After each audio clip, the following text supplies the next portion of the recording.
tradisi-tradisi Arab dibawa ke Indonesia. Tuntutannya diantaranya orang Islam harus bisa baca Quran. Orang Islam harus hafal caranya wudhu. Orang Islam harus hafal batalnya wudhu. Orang Islam harus tahu najis. Orang Islam harus tahu cara-cara sholat, rukun sholat, batal sholat. Semuanya itu tuntutan, bukan tuntunan. Makanya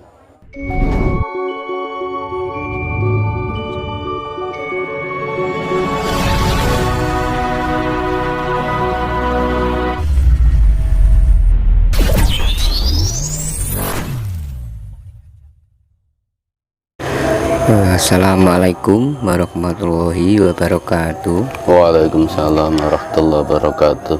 Selamat malam teman-teman. Pada malam hari ini saya beserta tim berada di Padepokan Mbah No, tepatnya di Kediri. Gimana Mbah No kabarnya? Baik. Langsung aja Mbah No, ini saya minta untuk dijelaskan tentang apa sih kebenaran dari Islam itu. Assalamualaikum warahmatullahi wabarakatuh.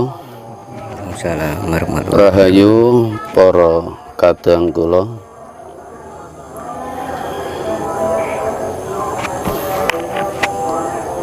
Alhamdulillah kita dipertemukan lagi.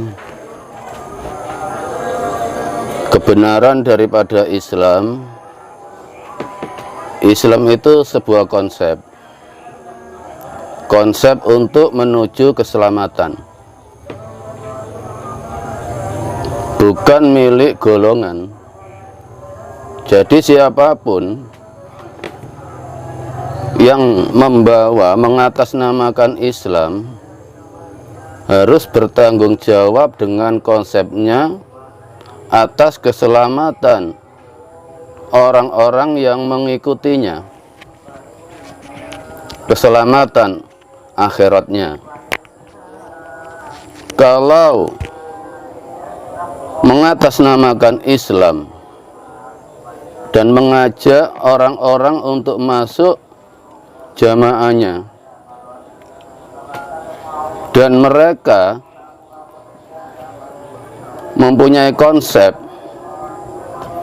dan tidak bertanggung jawab dengan konsepnya atas keselamatan yang mengikutinya, ya nggak usah mengajak-ngajak orang.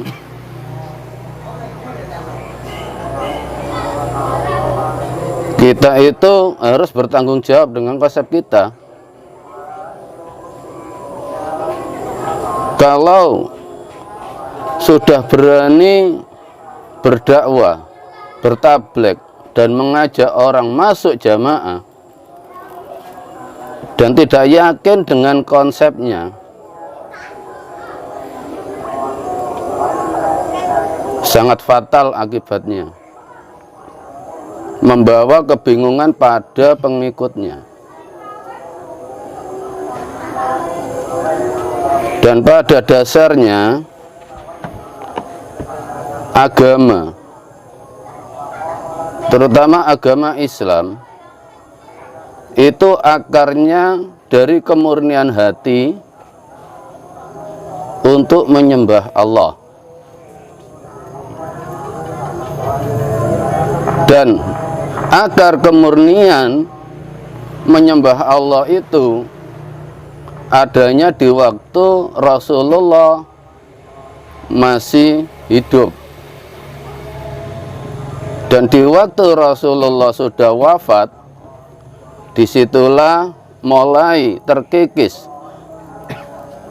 kemurnian menyembah Allah yang mengatasnamakan agama Islam, di mana waktu Rasulullah wafat itu yang di samping jenazah Rasulullah itu hanya Sayyidina Ali.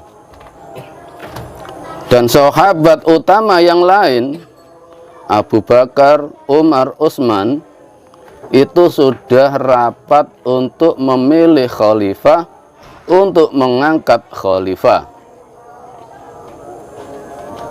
Melihat pemandangan tersebut, sahabat yang lain jelas mengganjal di hatinya.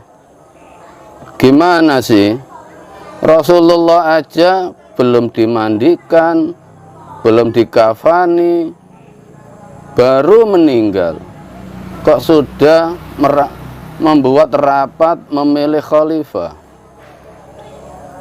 Dan sahabat, sebagian sahabat yang menyaksikan peristiwa tersebut, akhirnya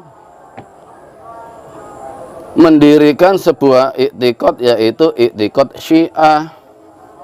Disitulah mulai akar kemurnian menuju Allah terkikis, karena sudah mulai memecahkan diri, membuat kelompok sendiri dan membuat ajaran sendiri, bahwasanya dia merasa benar.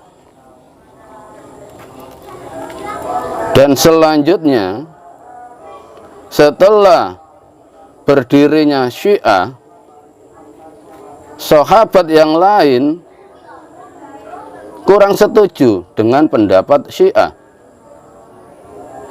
Lalu muncullah iktikad baru lagi, yaitu Mu'tazilah.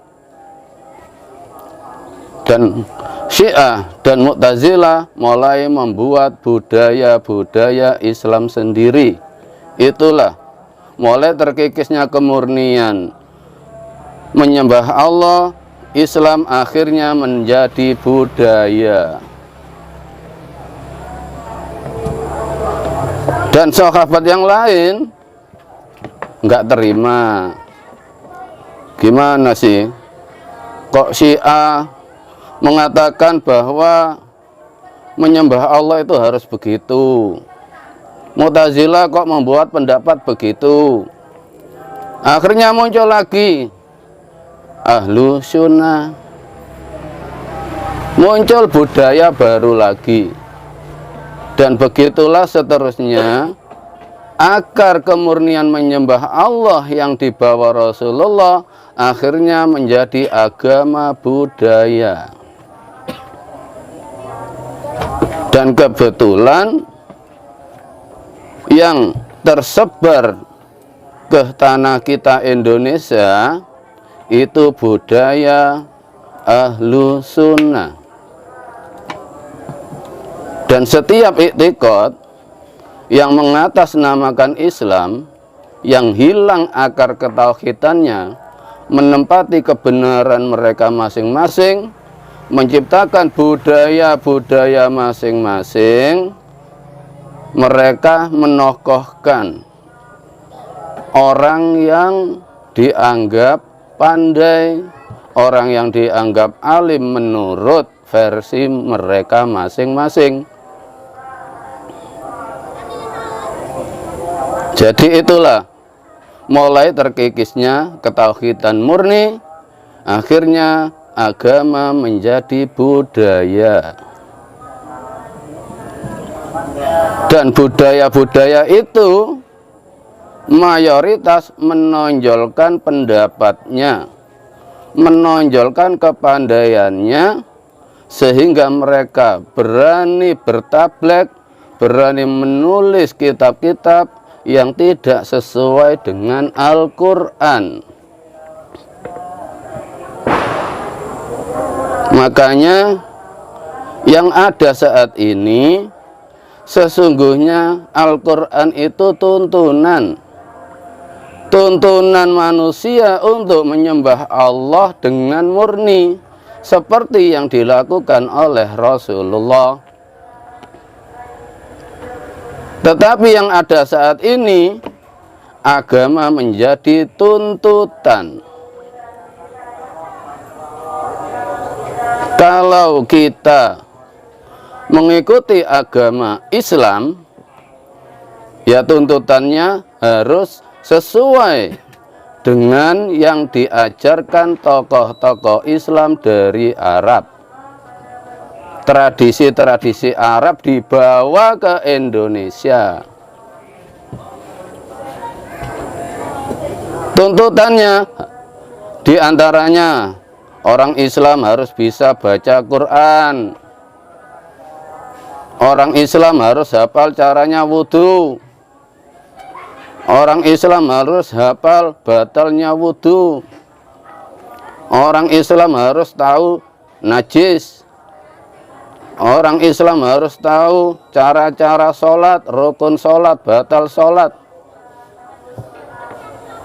Semuanya itu tuntutan, bukan tuntunan. Makanya mayoritas kita orang Jawa, kita orang Indonesia, banyak yang nggak mengerti agama. Sebetulnya kalau kita melakukan Al-Quran pada tuntunan sangat mudah untuk menyembah Allah, dipersulit dengan tuntutan agama yang harus tahu ilmu agama. Padahal apa yang ditulis, apa yang disampaikan dalam tuntutan agama itu banyak sekali yang nggak ada di Al-Quran. Sehingga sesuai dengan kata-kata orang Jawa dulu, wong Jawa kari separo, Cina londo kari sak jodoh. Maksudnya orang Jawa tinggal separuh, orang Cina dan Belanda tinggal